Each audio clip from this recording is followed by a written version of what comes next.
되어 우리를 위하여 들어가셨느니라. 아멘. 오늘 6장 후반부 내용, 소망의 닻을 주님께 내리고, 이런 제목으로 상고하겠습니다. 9절 말씀부터서 우리가 보자면, 지난주에 두 가지 십자가의 길을 제가 얘기했어요. 하나는 올바른 십자가의 길인데, 예수님의 십자가를 나의 십자가로 여기고, 예수님의 죽음을 나의 죽음으로 여기고, 또 나를 예수님의 죽음에 넘기고, 이렇게 우리가 살아가는 삶이 자기 십자가를 지고 가는 길이란 말이에요. 주님 그것 때문에 십자가를 지셨으니까. 이건 올바른 십자가의 길을 걸어가는 사람들이고, 예수님의 비유 가운데서 밭의 비유가 있어요. 네 가지 밭의 비유가 있는데, 그 비유로 얘기하자면 옥토밭입니다. 이 사람 옥토밭. 그런데 이제 또 하나의 십자가의 길이 있는데, 그것은 뭐냐면 예수를 믿는다고 하면서 예수님을 다시 십자가에 못 박는 사람들이 있다. 이것도 잘못된 십자가의 길이지만 십자가의 길은 길이에요. 예수님을 또다시 십자가에 못 박는 것과 동일한 그런 행위를 하고 있는 사람들을 얘기하는 거예요. 여기 우리가 앞서서 한번 빛을 받고, 4절에 그랬잖아요. 하늘의 은사를 맛보고 성령에 참여한 바 되고, 하나님의 선한 말씀과 내세의 능력을 맛보고도 타락한 자들은 다시 새롭게 하여 회개하게 할 수 없나니, 이는 그들이 하나님의 아들을 다시 십자가에 못 박아 드러내놓고 욕되게 함이라. 그러니까 타락한 자들은 다시 회개케 할 수 없고, 하나님의 아들 예수 그리스도를 다시 십자가에 못 박는 짓을 하고 있는 사람들이 된다. 지금 이 편지를 받고 있는 히브리서의 그 대상자들, 유대인들이죠. 유대인들이면서 그리스도인 된 사람. 그렇지만 막 믿음이 흔들리는 거예요. 지금 박해가 있고 시련이 있고. 그래서 그러니까 여러분들 두고 하는 말은 아니고, 9절의 말, 여러분들을 두고 하는 말이 아니고, 그런 사람들이 만약에 된다면 진짜 그 사람들은 다시 회복할 수가 없게 될 것이다. 진짜 그런 일이 벌어진다. 근데 9절에 뭐라 그랬어요? 9절에서 사랑하는 자들아, 우리가 이같이 말하나, 앞에 8절까지 우리가 이렇게 지금 말은 하지만 어떻다는 거예요? 너희에게는 이보다 더 좋은 것, 곧 구원에 속한 것이 있음을 확신하노라. 그러니까 여러분들은 정말 구원에 있다는 걸 우리가 믿는다. 이렇게 하는 거죠. 정말 구원에 있다고 하는 것을 우리가 믿기 때문에 그 구원을 든든히 붙잡게 하려고 지금 계속해서 이 말을 쓰는데, 오늘 후반부의 주제는 뭐냐면 소망이라는 거예요. 소망. 그 사람들이 진짜 구원의 확신에 이르러 있다고 한다면 소망을 보면 합니다. 소망이 있느냐 없느냐, 소망이 확실하냐 확실하지 않느냐, 이런 거예요. 어떤 한 어머니가 결혼을 하지 않고 나이가 30이 넘은 그런 아들이 있었는데, 이제 결혼 정년기가 다가오는 그런 아들인데, 아들이 그만 병으로 죽었어요. 그러니 얼마나 마음이 힘들겠습니까? 그런데 그 아들이 외아들이었어요. 딸이 5이고 아들이 하나 있는데, 그 아들이 죽자 아버지가 너무 충격을 받아가지고 속으로 끙끙 앓다가 아버지도 들어요. 그리고 이 어머니가, 딸이 이제 5이 있지만 외아들 독자가 죽고, 그 충격에 남편 죽고, 자기도 이제 몸이 병이 들어서 자기도 시름시름하고. 근데 예수를 믿는 사람, 하루는 목사님한테 와서 그러더래요. 목사님, 있지요.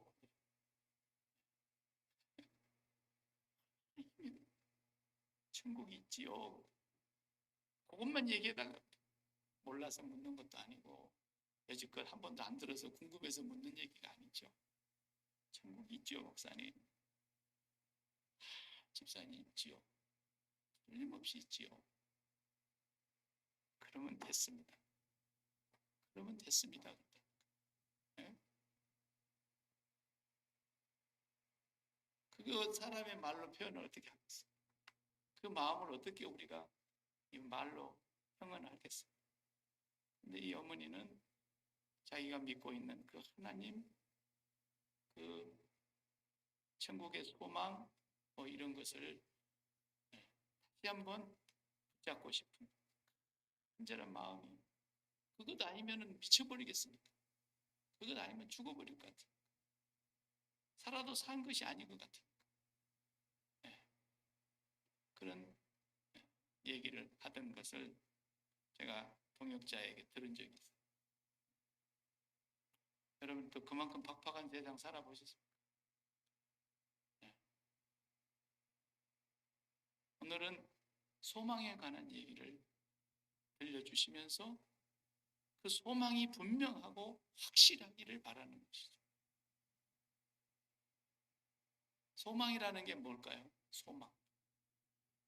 제가 사전은 찾아보진 않았지만 제 나름대로 성경을 우리가 보는 입장에서 소망이 뭘까 메시지를 준비하면서 제가 정리를 하다가 이렇게 정리를 해봤어요. 사람이 세상에서 살아가는 동안에 변치 않는 목표를 붙잡고 삶을 지탱하게 해주는 것이다. 그렇게 정리를 해봤어요. 저 혼자. 사전에는 뭐라고 나왔는지 제가 모르겠는데 저는 그렇게 생각이 들었어요. 세상에 살면서 이 땅에 사는 동안에 내 삶을 끝까지 지탱하게 해주는 거예요. 끝까지. 그러면서 그 지탱하는 동안에 나에게 능력을 주고 용기를 주고 위로를 주고 기쁨을 주고 살아야 되겠다는 더 강한 힘을 주고 끝까지 참게 만들어주고 그리고 열심히 수고하는데 헛되지 않는 수고를 하는 그런 삶을 살게 해주는 그 어떤 것이 소망입니다. 그거 없으면은 세상을 살아라도 정말 힘들어요. 그래도 뭐 엄청 가난한 집안에서 나서 평생 가난하게 살았지만 그래도 내가 언젠가는 집 한 채 마련할 것이다. 내 이름으로 되어 있는 집 한 채. 옛날에 그런 소망이 있었어요. 그렇잖아요. 그래가지고 이제 정말 월세집에서 전세집으로 옮겨가면서 그 돈을 모아가지고 또 저축 집어넣어가지고 또 그 개 타가지고 막 모아서 집 한 채. 한 집이라도 내 이름으로 되어 있는 집 하나 갖는 게 얼마나 소망입니까? 그러다가 또 남의 집에 한번 갔다 오면 소망이 팍 깨지죠.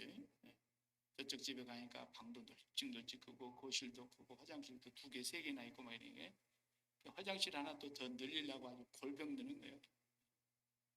화장실 2개짜리 있는 집으로 가보려고. 화장실 3개짜리 있는 집으로 가보려고. 그런 소망도 소망이랍시고 평생의 소망이 뭐예요? 그 사람은 화장실 3개 늘리려다가 죽은 거예요. 그죠?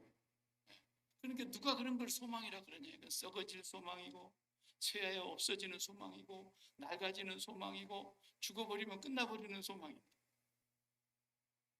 그런데도 세상 사람들은 소망이라는 것을 붙잡고 삽니다. 그냥 옛날에는 그래도 아들만 나면 뭐 장땡이라고 그냥 아들 하나 나면 아들 붙들고 아들에다 소망을 다 걸고 삽니다. 근데 그 아들이 배신하는 경우가 참 많았죠. 아들은 배신 안 하려고 그러는데 여우가 들어와가지고 또 물고 가면 그냥 뭐 어쩔 수가 없이 되는 거예요.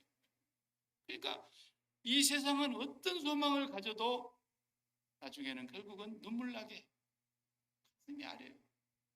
그리고 결국은 없어질 꼬마예요. 연기 같은 소망이에요.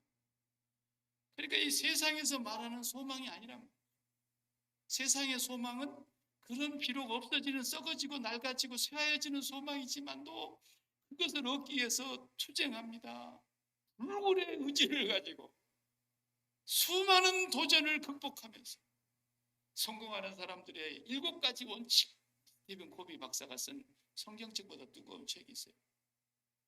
성공하는 세상의 모든 사람들이 7가지가 다 갖추어져 있는 사람들이라는, 그 7가지를 갖추면 반드시 성공하는 것을 그 사람은 데이터로 이렇게 책으로 모아놨어요.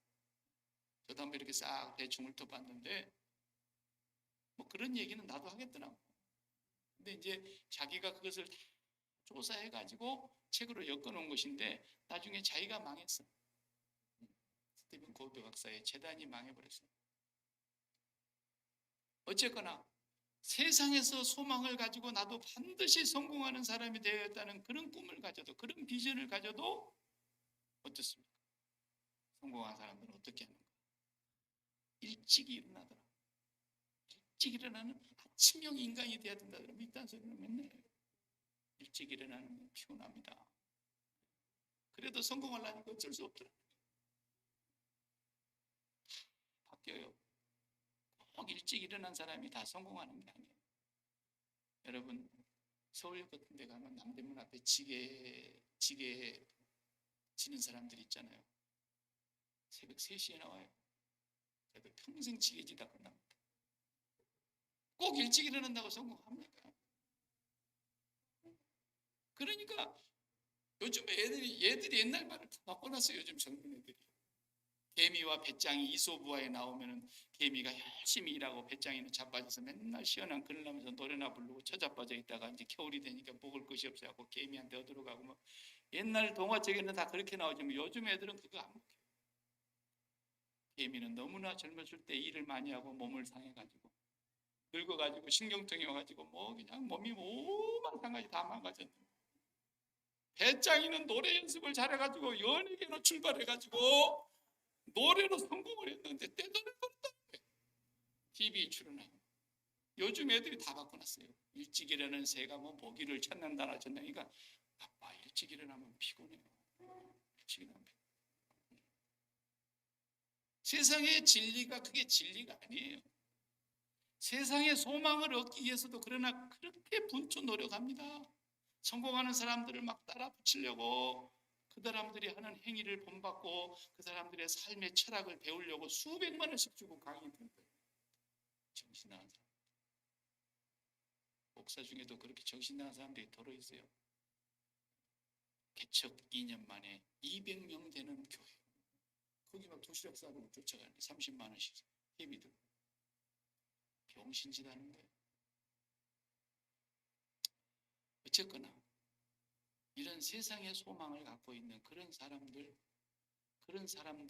어쨌든 참지 않습니까? 서러움도 참고 안 입고 더러워도 참고 멸시받아도 참고 분이 나도 참고 억울해도 참고. 왜? 소망이 있으니까. 그런데도 그 소망은 잠깐입니다. 다 이룬다는 또 보장도 없어요. 10명 중에 1명 이룰까 말까 하는 보장은 될지 몰라도 다 그렇게 소망을 갖고 있다고 해서 이루지도 못해요. 그러니까 성경은 그런 소망을 우리에게 가지라고 한 번도 얘기한 적이 없어요. 소망이 이 세상에 속한 것이 아닙니다. 그래서 사도 베드로전서 1장 8절 이하 4절 이하를 쭉 읽어가다 보면은 그렇게 말했어요. 예수 그리스도께서 십자가에 죽으시고 부활하사 우리를 거듭나게 하사 산 소망이 있게 하시고, 산 소망. 지금까지 얘기한 건 전부 죽은 소망이고 썩어 없어지는 소망이고 그리고 나 죽으면 끝나는 소망이지만 하나님이 주시는 것은 산 소망. 쇠하지 않고 썩어지지 않고 영원히 낡아 없어지지 않는 산 소망을 우리에게 유업으로 있게 하시려고 하신 그 소망을 얘기하는 겁니다. 그러니까 저와 여러분이 이 세상에서 이 소망 하나만 분명해도 그 사람은 정말 구원받을 사람이라는 것을 알 수 있어요. 오늘 본문에 그렇지 않습니다. 여러분 속에는 우리가 확신하건대 구원에 이르는 분명한 증거가 있다는 것을 확신합니다. 9절에 그러잖아요. 그것이 뭐냐면 소망이니까 소망이 확실해요. 그래서 세상의 소망과 하늘의 소망이 다른 것은 뭐가 다르냐? 세상의 소망은 전부 내가 만드는 거예요. 나는 어디까지 올라가야 되겠다. 나는 어디까지 가져야 되겠다. 나는 어디까지 이루어야 되겠다. 이런 소망들을 다 나름대로 갖고 있는데 이건 내가 만드는 거예요. 이건 세상의 소망의 공통점이에요. 남들도 그랬으니까 나도 그렇게 한번 해봐야 되겠다. 그렇게라도 소망을 갖는 거예요. 그러나 하늘의 소망은 내가 만든 소망이야. 그 소망을 누가 만들어 주셨느냐? 아버지 하나님이 만들어 주셨어요. 우리 그리스도인의 소망은 하나님이 만들어 주신 거예요. 내가 만든 소망은 전부 가짜예요. 그러니까 내가 빌어먹을 비전이라 그러는 거예요. 비전. 건물 잘 지어놓고 또 비전 센터라고 써놓고 그래요. 좋아요. 뭐 나는 그런 거 뭐 틀렸다는 얘기가 아니에요. 그런데 그 비전이, 그 소망이, 그 꿈이 하나님이 만들어 주셨고 하나님이 주신 약속이 아니면 다 쓸데없는 소리인데 왜 그 세상에 흉내를 내는지 모르겠다고. 세상에서 큰 비전을 가져라 그러니까 비전을 하는데 성경에서는 비전조차도 하나님이 주시는 것. 그 비전이 소망일 수 있어요. 하나님이 만들어 주신 거라니까. 그래서 자기의 기쁘신 뜻을 따라 빌립보서 2장 13절에 그랬잖아요. 자기의 기쁘신 뜻을 따라 너희로 소원을 두고 행하게 하시는 분이라. 하나님이 그렇게 하시는 거예요. 하나님의 소원, 하나님의 꿈, 하나님의 비전. 어떤 사람들이 성령을 받게 되면은 나이 많은 사람들, 나는 이제 인생 다 살았는데 내가 뭘 할 게 있겠다. 그게 아니다. 늙은이들이 도리어 환상을 보고 너희 젊은이들이 꿈을 꾸리라. 소망이 생긴다니까. 왜 이 소망은 낡아지는 게 아니니까. 나이 먹었다고 없어지는 게 아니니까. 내가 죽어도 안 없어지는 거니까. 하나님이 만들어준 소망이기 때문에 그 소망은 영원한 것이기 때문에 성령이 임하는 사람은 꿈꾸는 자가 되는 거예요. 그래서 그런 꿈, 그런 비전이라면 좋아요. 그런데 맨날 세상에서 뭐 올라가는 꿈, 대박치는 꿈, 이런 성공하는 꿈, 이런 꿈만 꾸고 있는 거예요. 이런 건 전부가 다 성경에서 말하는 하나님이 주시는, 우리에게 주시는 소망이 아니에요. 진정한 소망은 하나님이 만들어 주신 것이고 하나뿐이에요. 두 개, 세 개도 아니에요. 하나뿐이에요. 그 하나가 영원한 소망이고 그 소망 때문에 나머지 이 세상에서 때로는 성공이 필요하면 하나님이 성공의 길로 인도해 주시고 고난이 필요하면 고난의 길로 집어넣으셔서 금보다도 더 귀한 믿음으로 단련시키기도 하시고 실패가 있어야 될 사람은 실패도 주시고 크게 높여야 될 사람 하나님 높이시기도 하고. 그러니까 요셉의 한 사람의 인생을 봐도 그렇잖아요. 억울하게 당하기도 하고 팔려가기도 하고 잘한 일밖에 없는데 감옥 가기도 하고 누명 쓰고. 그렇지만 결국 어때요? 그 사람은 소망 하나가 그 사람을 아무도 쓰러뜨릴 자가 없었다. 왜? 그 소망을 자기가 만든 소망, 나는 반드시 애굽의 종리가 될 거야. 그렇다면 꿈도 못 꿀 얘기지만 하나님이 그에게 소망을 갖고 계셨어요. 하나님이 그에게 소망을 만들어 놓고 계셨어요. 누가 그걸 꺾냐? 새하지 않고 없어지지 않고 낡아지죠. 바로 이런 소망이 있는 사람은 구원받은 사람이라는 거예요. 이 얘기를 지금 20절까지 해내고 있는 거예요. 이 소망. 그러니까 세상의 소망은 내가 만들어야 되는 것이고 부지런히 내가 그걸 이루기 위해서 분투 노력하고 참고 인내하고 수고하고 뭐 이런 것은 해야 돼요.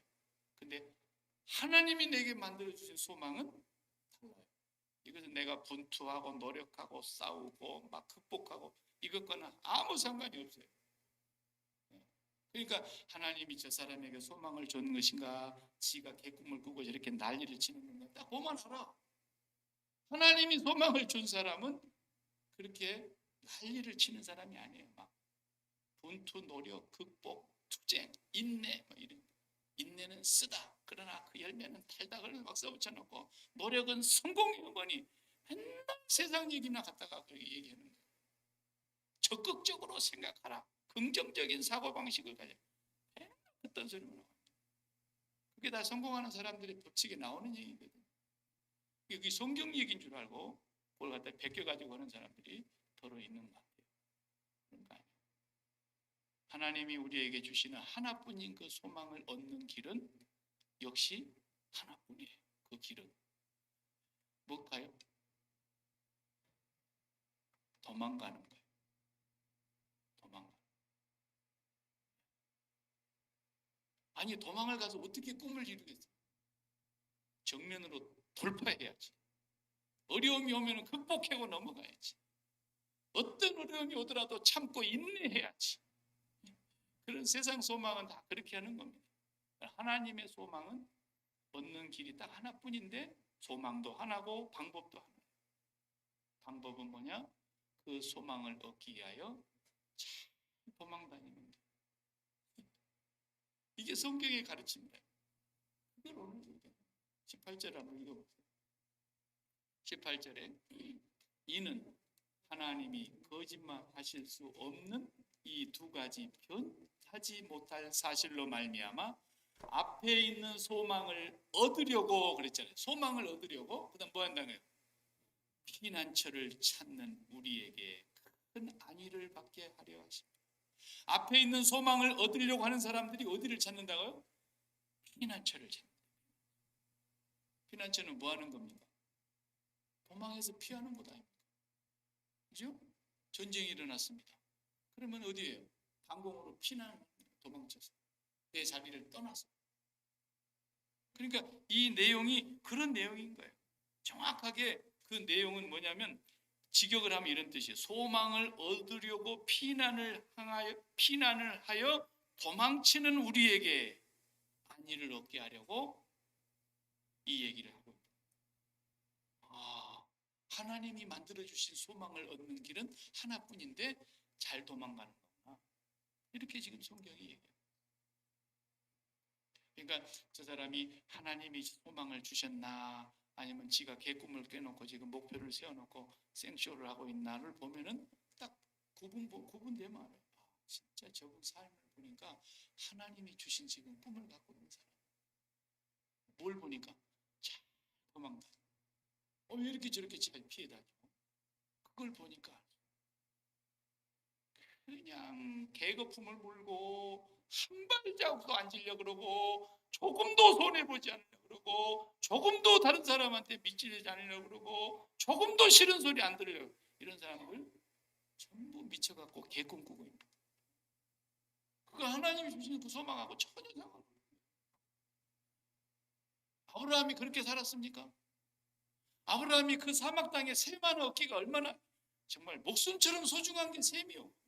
물 안 나오면 그 많은 양떼 뭘로 먹여요? 공기만 마시고 살 수 있어요? 물 안 나오면 사람 살 수 있어요? 그런데 아브라함이 그렇게 죽도록 그 자기 일꾼들이 샘 파놓으면 이놈들이 와서 샘을 메워버리지라. 샘을 그냥 뺏어버리지라.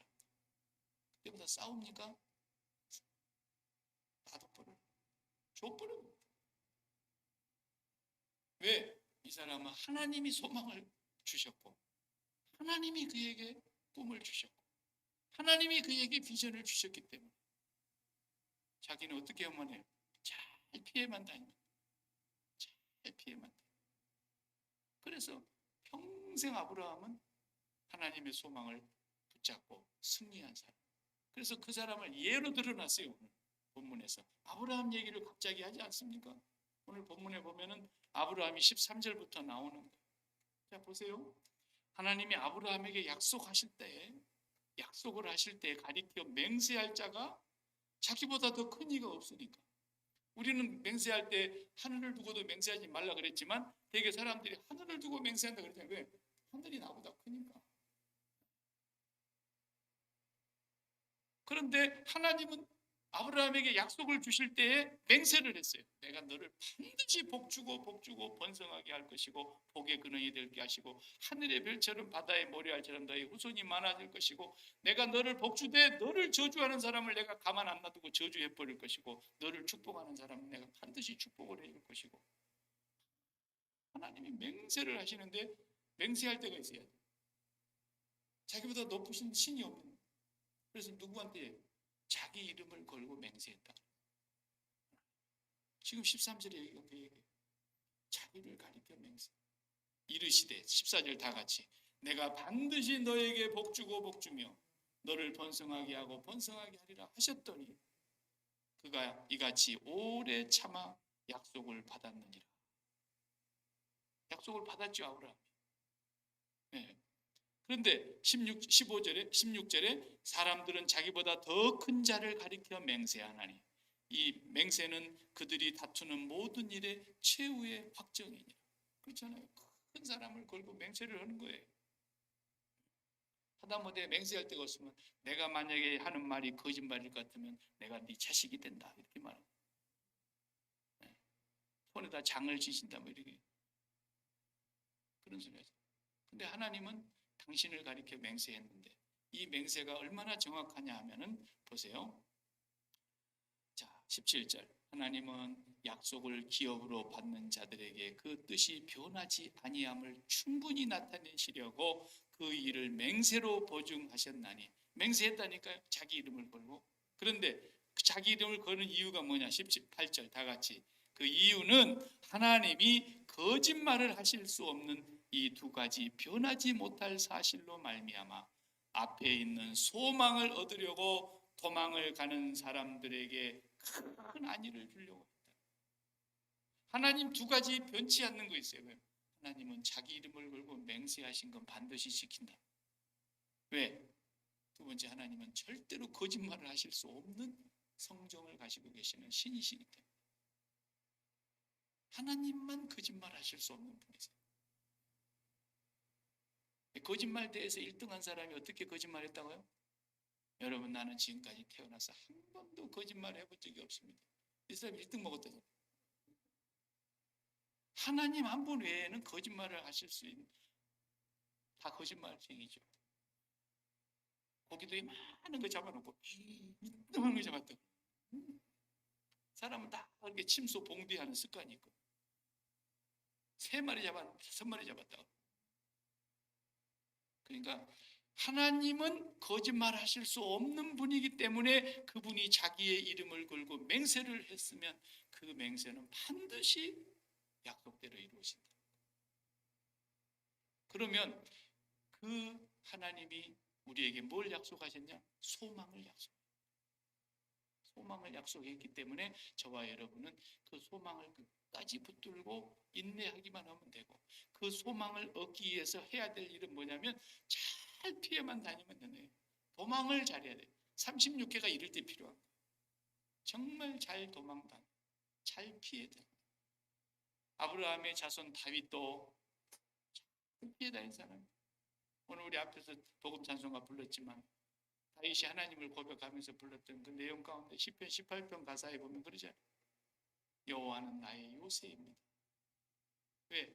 거기가 피할 곳입니다. 여호와가 나의 산성입니다. 왜? 거기가 피할 곳입니다. 여호와가 나의 피할 바위이십니다. 왜? 여호와가 나의 뭐예요? 목자이십니다. 모든 것으로부터 지켜줍니다. 그러니까 다윗은 일생의 도망을 잘 다닌 사람. 그렇게 적이 많았고 자기를 죽이려고 하는 사울 왕으로부터 시작해서 아들도 자기를 죽이려고 그러고 원수들도 자기를 죽이려고 그러고 수많은 사람이 다윗을 죽이려고 했지만 하나님은 아브라함과 다윗에게 맹세했단 말이에요. 내가 너에게서 등불이 꺼지지 않게 해주마. 그러잖아요. 그래서 다윗의 등불이 안 꺼졌어요. 누구 오시기까지? 실로가 오시기까지, 예수 그리스도가 오시기까지 하나님은 약속하신 대로 변함없이 거짓말하실 수 없는 그분의 약속대로 이루어졌어요. 그러니까 우리가 어떤 소망을 붙들어야 되느냐? 집 한 채 있는 사람은 2채를 갖고, 2채 있는 사람은 3채를 갖고, 이런 소망을 붙드는 사람은 멸망받을 사람들이나 하는 소망이죠. 예수 믿는 사람은 그렇게 소망을 갖는 게 아니고 절대로 하나님이 주신 소망이기 때문에 없어지지 않고 빼앗을 수도 없고 빼앗길 수도 없고 낡아지지 아니하고 썩어지지 아니하는 소망일 뿐만 아니라 하나님이 주신 소망을 당신이 맹세했으니까 절대로 변할 수도 없고 거짓말하실 수 없는 하나님은 그의 맹세를 이루실 거란 말이죠. 그런 소망을 붙들어야지 뭔 쓸데없는 소망을 붙들고 사냐 이거죠. 이 세상의 소망을 붙들면 붙들수록 나중에 눈 못 감고 죽습니다. 박 목사 가서 또 눈 감겨줘야 돼. 복잡해. 이 세상의 소망을 가진 사람은 눈을 못 감고 죽는 경우가 많아요. 한이 맺혀서. 그러니까 우리는 하나님이 주신 소망 하나만 붙들고 사는 사람이에요. 나머지 것은 뭐예요? 잘 피해만 다니면 하나님이 쟤는 왜 이렇게 저걸 피해 다니지? 그러면서 또 주셔. 피해 다니는데도 주셔. 왜? 하나님이 그 소망을 이루어 가는데 필요한 것이니까. 그런 삶을 우리는 살려고 하나님이 우리를 세상에서 건지신 거예요. 지독하게 욕심 부린다고 해서, 지독하게 아낀다고 해서 그게 다 뭐 됩니까? 똥되잖아요. 먹을 거 있으면 빨리빨리 먹어버려야지. 그거 얘기나 봐요. 좀 쓸고 냄새나고 똥되고 그러잖아요. 뭐든지 우리에게는 하나님이 주신 것은 감사함으로 받으면 버릴 것도 없고 하나님이 주신 것은 항상 그냥 나누면서 살기도 하고 그러는데 소망, 하나님이 주신 그 소망 하나는 절대로 빼앗기면 안 돼요. 그거 하나는 우리가 목숨을 걸고 붙들어야 되고 하나님께서 주셨기 때문에 반드시 이루실 날이 있다는 걸 믿으셔야 돼요. 그 소망이 뭐냐? 천국이라 그래도 틀린 말은 아니에요. 그러나 그 소망의 가장 오리지널은 하나님 당신 자신이에요. 하나님이 우리의 소망. 로마서 15장 13절에서도 소망의 하나님이 그랬어요. 믿음, 소망, 사랑 중에 소망의 하나님. 우리가 믿는 하나님 아버지가 우리의 유일한 소망입니다. 하나님 한 분 외에 우리가 다른 소망을 붙들면 안 돼요. 그분만이 우리의 소망이라는 것을 분명하게 해주시기 위해서 오신 분이 하나님이 보내신 독생자 예수님이시고 그 예수 그리스도의 십자가에서 나도 같이 죽은 자만이 하나님께로부터서 그 소망을 부여받을 수 있게 돼요. 그 소망은 없어지지 않죠. 반드시 내 것이 되는 거예요. 그 소망을 가진 사람들은 증상이 반드시 인내를 하는 거예요. 앞에 제가 서론에서 얘기했듯이 목사님 진짜 천국이 있지요. 진짜 천국이 있지요. 그 말 하시는 그 어머니의 고백이 바로 그런 뜻이에요. 나는 소망 하나만 붙들고 살겠습니다라는 거. 아무것도 이 세상에 내 소망이 될 수 있는 게 없다는 거예요. 일을 당하고 보니까. 근데 꼭 그걸 당해봐야 하나요? 우리가 죽을 때 돼야 하나요? 성경에서 소망이 이 세상에 없다고 말씀했으니까 하나님이 없다 그러는 거예요. 쓸데없는 소망 절대로 갖지 마세요. 나는 하나님이 데려갔으면 좋겠는데 안 데려가셔서 오늘 또 산다. 나는 소망이 하나님 앞에 가는 것이 내 소망인데 하나님이 불러가야 갈 거 아니냐. 안 불러가시는 거 보니까 하나님이 소망을 이루시는 과정 속에서 아직도 내가 해야 될 꿈이 있는가 보다. 하나님이 주신 비전이 있나 보다. 성령님께 기도하는 거. 하나님, 내가 아직도 가지 않고 남아있는 이 세상에서 하나님께서 기뻐하시는 소원이 뭡니까? 그 소원을 내가 이루고 갈 수 있게 해 주시옵소서. 그런 기도는 우리가 해야 됩니다. 저는 요즘 이제 한갑밖에 안 됐는데도 죽을 것 같다. 그런 생각이 늘 들어요. 그래서 어떻게 잘 죽을까? 이런 생각을 많이 하다가 잠이 들어요. 제가 여러분 장례식 다 해드리고 가면 좋겠지만 그렇게 못하고 가더라도 어쩔 수 없잖아요. 이게 온 순서대로 가는 것도 아닌데 이를테면 난 그런 생각을 항상 해요. 내가 마지막 죽을 때 하나님 앞에서 어떤 모습으로 내 인생을 마무리를 지을 것인가. 죽음이 올 때 내 마음이 기쁨과 즐거움과 행복이 찾아들 것인가. 아니면 그냥 죽기 싫어서 그냥 이를 깡고 왜 죽어? 죽을 놈 따로 있는데 이러면서 안 죽으려고 발버둥 칠까? 이거 참 장담할 수 없는 얘기예요. 그래서 누워서 죽음을 생각하다가 주님 만날 생각하다가 잠이 드는 거예요. 요즘 제가 좀 잠자리를 바꿔보려고 10시 반이면 자보려고 애를 쓰는 거예요. 내가 20대 19살부터 새벽 기도를 했으니까 새벽 기도를 이제 인도하는 사람이에요. 그때부터. 그러니까 지금까지 잠을 내가 일찍을 안 잤어요. 습관이 그렇게 잘못 들어가죠.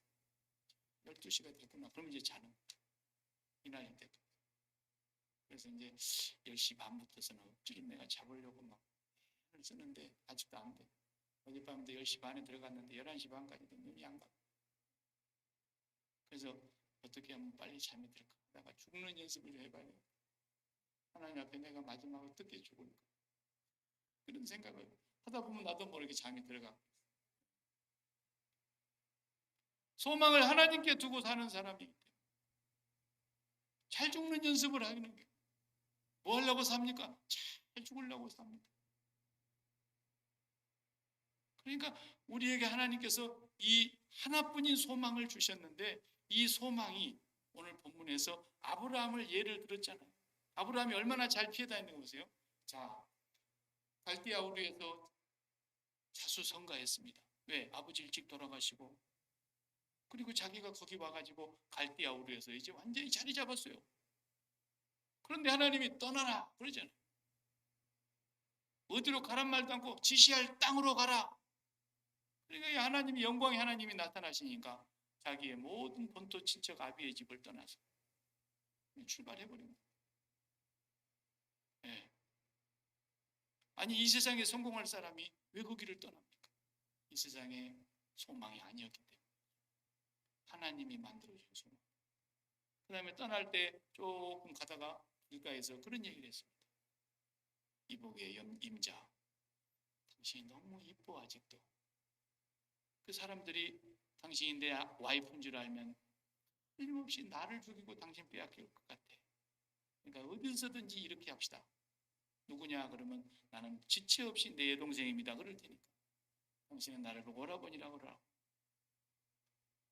가다가 그 얘기를 한 거예요. 가다가 자기 살자고 이 비겁한 남편이 그렇게 해가지고 계속 그러잖아요. 얼마나 시시콜콜한 남편입니까? 자기 와이프 하나도 지킬 용기가 없이 왜 떠납니까? 근데 떠나기는 떠나야 되겠는데 틀림없이 그럴 것 같으니까 이 사람도 사람인지라 그런 거예요. 근데 사실은 깊이 들어가 보면요, 아브라함은 그 아내에게서도 마음이 빠져나가요. 마음이 빠져나가요. 그래서 결국은 여동생이라 그래 놓으니까 그냥 데리고 가지 않습니까? 바로도 데려가고 아비멜렉도 데려가고 이놈저놈 다 데려가려고. 그래도 하나님 빼앗깁니까? 하나님이 주신 소망인데 감히 누가 건드냐. 흙끝 하나 닿지 못하게 해놓고 빈손으로 갔는데 떼부자가 되게 하고 들어오게 해서 이런 정도라면 자주 갔다 오시오 그래야 될 거예요. 그 다음에 백세에 누가 아들 달라 그랬습니까? 그런데도 아들 주시더니 그놈도 내놓으라 그러네. 보세요. 아들에게서 마음이 떠납니다. 아브라함은 진짜 하나님만이 소망이었다는 것이 증거예요. 하나님. 그러니까 잘 피해 다닌 거예요. 자기가 도망 다닌 거예요. 어디에게서? 아들에게서. 그 마음에 내가 빼앗겨서는 안 되니까. 그러니까 여러분도 똑같아요. 저도 마찬가지. 자식이 있고 손자도 있고 재산도 있고 뭐 다 있잖아요. 그럼 부부간에도 마찬가지. 예수 믿는 사람 부부간에도 너무 사이가 안 좋으면 도망갈 필요도 없어요. 이미 벌써 마음 떠났으니까. 그러나 부부 사이에 금실이 너무 좋은 부부는 도망갈 준비를 할 만해요. 서로가 서로에게 까딱하다 왼수가 되는 거예요. 누구 앞에서? 하나님 앞에서 마음이 엉뚱한 대로 빼앗길 가능성이 있기 때문에. 자식도 그냥 여럿이 있는 자식 가운데 한 자식은 그냥 이래도 저래도 맨날 교도소로 면회나 가야 되고 그런 자식 같으면 어때요? 안쓰럽고 짠하긴 해도 마음이 이미 떠나가지고 걔한테는 기대가 없어. 소망도 없어. 그렇기 때문에 그런 놈한테는 마음 도망갈 필요도 없는 거 아니에요? 이미 마음 도망가 버렸으니까. 그러나 그냥 시키는 대로 잘하고 공부 잘하고 모든 것에 완벽해가지고 돈 잘 벌고 성공하고 그런 자식은 도망갈 준비해야 됩니다. 여러분. 그거 도망 잘못 갔다가는 둘 다 같이 망해요. 왜? 하나님과 라이벌이 되니까. 내가 마음 준 곳이 하나님하고 라이벌 되는 거 아니에요? 와이프도 사랑하고 미스김도 사랑하는 격이잖아요. 그게 하나님도 사랑하고 자식도 사랑하면 어떻게 되는 거예요? 하나님과 자식 간에 왼수질 만드는 거예요. 그렇기 때문에 우리가 진짜 하나님께만 소망 둔 사람은 도망갈 준비가 되어 있어요. 사업장도 마찬가지. 사업이 그냥 안 돼가지고 그냥 월세도 못 내고 그런 정도, 직원 봉급도 안 나오고 자기 봉급 가져가고 한 푼도, 그러면 이거 닫아버려 말아버려 이런 것들은 같으면 마음 도망갈 것도 없어. 벌써 마음 떠났습니까? 근데 그냥 거기서 노다지가 나오는 거야 계속. 그럼 이런 사업은 도망갈 준비가 되어 있어야 되는 사업. 전부가 우리는 하나님께 소망을 둔 사람이라면 도망 잘 가는 사람입니다. 그러니까 오늘 18절이 그런 거예요. 앞에 있는 소망을 붙잡기 위해서 피난처를 찾는, 도망갈 곳을 찾는 그 사람들에게 안위를 하시고 위로해 주시고 우리에게 용기를 주시려고 이 말씀을 하고 있다는 거예요. 여러분이 정말 하나님만 소망입니까? 하나님 한 분이 여러분에게 주신 소망을 붙들고 사는 사람이라 우리는 이 세상에 마음 둘 곳이 있다는 곳에서 도망갈 준비가 되어 있어야 된다. 여러분 마음을 빼앗는 것이 있을 때마다 하나님 앞에 기도해야 돼요. 하나님, 이놈이 내 마음을 빼앗아 가려고 하고 있습니다. 이 마음을 제가 아버지께 다 쓰겠습니다. 그리고 십자가에 못 박는 거예요. 그리스도 앞에서. 저 같으면 하나님, 막둥이가 지금 군대 가서 지금 독사도록 막 훈련 받고 있을 텐데 내가 그놈한테 마음이 이렇게 가려고 그럽니다. 거기에 마음 안 쓰게 해주시옵소서. 이 마음도 하나님께 다 드립니다. 내 마음에 그런 마음 조금도 남지 않도록 완전히 그리스도 앞에서 내 부모와 내 형제와 내 처자와 내 목숨까지 미워하지 아니하면 그래서. 왜? 우리는 소망이 하나뿐이니까. 하나님이 우리의 소망이시고 하나님이 주신 소망이기 때문에 이 소망을 붙들고 살아가는 저와 여러분 되시기를 바랍니다. 여러분이 진짜 그 소망이 확실한 소망이라면은 이제 또 증거가 있어야 돼요. 제가 그 증거를 대고 이제 오늘 말씀을 마치려고. 그 증거가 하나님이 진짜 소망인가 아닌가를 진단을 해봐야 될까? 그죠? 말로는 하나님 나의 소망입니다. 그렇지만 진단을 해보니까 아닌데 뭐 청진기 딱 대보니까 아니야. 영적인 진단기를 딱 대보는 거죠. 예수님은 이 세상에 33년 사시는 동안에 공생애를 하시고 또 30년 동안 집에서 사셨을 때 그분에게 소망은 뭐예요? 아버지 하나님 한 분이었어요. 그 뭘로 증명할 수 있어요? 예수님이 소망이 아버지 한 분뿐이었다. 물론 말씀으로도 많이 그렇게 하셨고 나는 내 스스로 하는 말 하나도 없다. 전부 아버지께서 내 안에 오셔서 하시는 말씀이다. 아들은 아버지가 하는 것을 보지 않고서는 아들 스스로 하는 게 하나도 없다. 내 말은 내 말이 아니다. 아버지께서 하시는 말씀. 이렇게 아버지 한 분만을 붙잡고 살았다는 것이 확실하지만 증거가 있어요. 예수님 증거를 내놓으라. 그게 뭐냐? 예수님이 제일 두려워하신 게 뭐였는가를 봐. 예수님이 제일 두려워하신 것이 있었어요. 펄펄펄 떠는 것이 있었어요. 너무너무 두려워서 기도를 하다가 기도를 얼마나 간절히 했길래 이마에서 땀이 주르르 흐르는데 그게 핏방울로 맺혀서 떨어졌다. 얼마나 두려웠어요. 예수님이 제일 두려워했던 것이 있었다는 뜻이에요. 그게 뭐냐면 죽는 게 아니었어요. 죽는 게 두려워서 그랬다면 사도 바울만도 못해요. 죽는 것이 두려워서 그랬다면 스데반 집사만도 안 되는. 죽는 것이 그 두려워서 그랬다 그러면은 뭐 저기 배 위에서 야 너희들 왜 이렇게 두려워 떠냐? 풍랑 맞는 제자들에게 막 소리칠 때 그거 다 위선이야. 주님이 죽음이 두려워서 그런 게 아니에요. 주님은 뭐가 두려워요? 주님은 창세전에 그때부터 영원부터 이 땅에 오시기 전까지는 항상 아버지와 함께 계셨다고 그랬고, 아버지가 예수님 안에, 예수님이 아버지 안에 계셨다고 그랬고, 이 땅에 오셨어도 한 번도 아버지하고 떨어진 적이 없어요. 그런데 이제 떨어져야 되는 거예요. 비록 3일이지만 하나님께로부터 저주를 받는 날이 옵니다. 우리 인류가 죄값으로 받아야 될 그 무시무시한 저주, 하나님께로부터 끊어지는 자가 되는 그 저주, 하나님으로부터 끊어지는 저주가 얼마나 무시무시한 것인가를 인간들은 아무도 몰라요. 근데 그걸 아는 분은 예수님 한 분뿐이에요. 그러니까 예수님이 벌벌벌 떠신 거예요. 제가 30살에 목사 안수를 받았는데 저보다 조금 먼저 안수를 받은 사람이 있었어요. 제가 군대 갔다 오니까 헌법이 바뀌어가지고 30세에 안수한다 그랬어요. 군대 가기 전에 헌법이 안 바뀌어가지고 27세부터 안수를 했거든요. 그러니까 27세에 안수받은 사람이 있지 않았겠어요? 제 동창생 중에. 그래가지고 그 친구가 저보다 조금 먼저 안수를 받았는데 결혼도 조금 먼저 해가지고 2살짜리 아기가 있었어요. 그런데 이 친구가 갑자기 심장마비로 와가지고 죽었어요. 부목사로 어느 교회에 있다가. 그래서 이제 내가 너무 소식을 듣고 서울에서 그때 전도사를 하고 있을 텐데 막 달려가봤죠.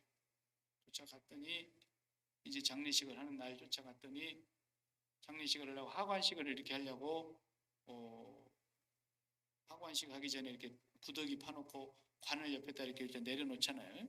아직 내리기 전이니까 땅에다 놔야 그 목사님의 아들 2살짜리가 이름이 외자야. 참이야. 참. 성이 한씨인데 한참이야. 참이라는 요 2살짜리 만 2살도 아니고 이제 햇수로 2살 됐으니까 1살 조금 더 먹은 애인데 관 위로 올라가고 관에서 막 깡쭉깡쭉 뛰는 거예요. 네. 하관식 예배를 드리고 있는데 사모님도 그냥 제정신이 아니니까 애를 간을 뭐 여지가 없잖아요 지금.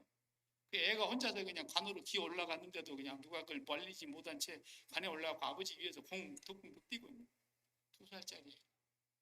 왜 그런 거예요? 그것도 모르니까.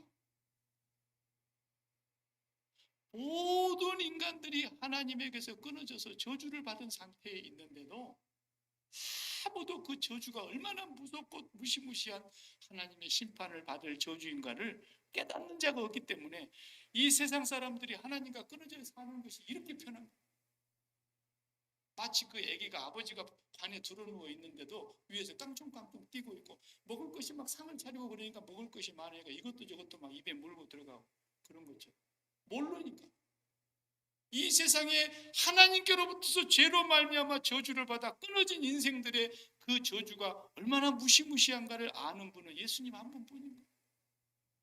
그 저주를 지금 예수님이 담당해야 되기 때문에 주님은 두려워 떠셨다. 유일한 소망이신 하나님 아버지와 끊어지고 버려지는 자리.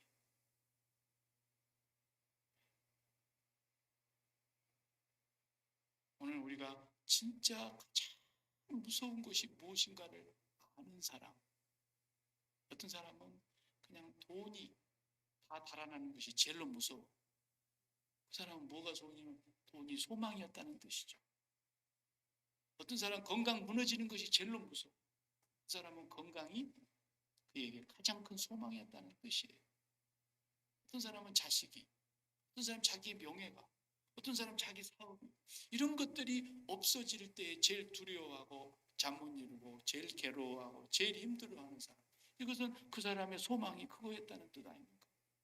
그러나 우리에게 가장 큰 소망이 하나님이었다면 나와 하나님 사이가 멀어지는 것이 제일 두려워요. 이거보다도 더 두려운 일이 없다는 것을 날마다 의식적으로 깨어 있어야 됩니다. 그래서 우리는 하나님과 끊어지지 않기 위해서 날마다 뭐 하는 거예요? 십자가 번제 드리는 거예요. 날마다 십자가 속죄제 붙잡는 거예요. 날마다 십자가의 화목제, 날마다의 십자가의 소제, 십자가로 날마다 하나님과 떨어지지 않기 위해서. 한순간도 내가 하나님과 떨어지지 않으려니까 십자가 붙잡는 거예요. 그 길 외에는 하나님과 연결될 수 있는 길이 없기 때문에 이 사람이 하나님이 소망인 사람. 이것이 날마다 반복되는 사람이고 이것이 날마다 영원히 나에게 현재의 사건으로 새로워지는 사람. 하나님께 소망 두고 있는 사람. 나 죽을까? 그거 두려워하는 사람. 목숨 하나가 최고인 거예요. 여러분, 제가 오늘 분명하게 이 히브리서 기자가 7절, 8, 9절에서 말씀했습니다. 우리가 이같이 말은 하고 있지만 여러분 안에는 확실히 구원을 얻을 만한 확신한 것이 있다는 것을 나는 믿습니다. 그것이 무엇이냐면 소망이라는 것입니다. 그 소망이 여러분에게 풍성하게 있기를 바랍니다 라는 것이 11절의 말씀입니다. 풍성한 소망, 그 풍성하게 있기를 바랍니다. 18절에는 그 소망을 붙잡기 위해서 그 소망 가운데로 도망하여 피하는 사람들이 바로 아브라함이었습니다. 다윗이었습니다. 예수 그리스도였습니다. 모든 성도들이 다 예수 그리스도 안으로 피해 들어갔다는 거예요. 그런 사람들에게는 하나님이 반드시 약속을 지키시고 그 약속은 변할 수도 없으며 하나님이 자기를 걸고 맹세한 것은 거짓말하실 수 없는 하나님이 반드시 이루어주는 소망이기 때문에 여러분 이 소망을 끝까지 붙드시기를 바랍니다. 여기 히브리서에서 오늘 우리에게 주고 있는 약속. 자, 미국같이 세계 제1의 나라, 좋은 나라에서 사니까 우리는 소망이 잠깐 착각할 때가 많아요. 이 세상에 뭔 소망이 있는 것처럼 착각할 때가 많아요. 이 세상의 모든 것은 우리가 붙들어야 될 아무런 소망의 가치가 없는 것들. 하나님이 주시면 받는 거고 안 주셔도 감사한 거고 주셨을 때는 뭔가 뜻이 계셔서 당신의 기뻐하시는 소원을 이루게 하시려고 주신 것일 뿐이고 어떤 것을 주셔도 거기에 내 마음을 빼앗기지 않기 위해서 잘 도망다니고 잘 피해 다니는 사람만이 하나님이 소망인 사람이라는 증거라는 것을 저와 여러분이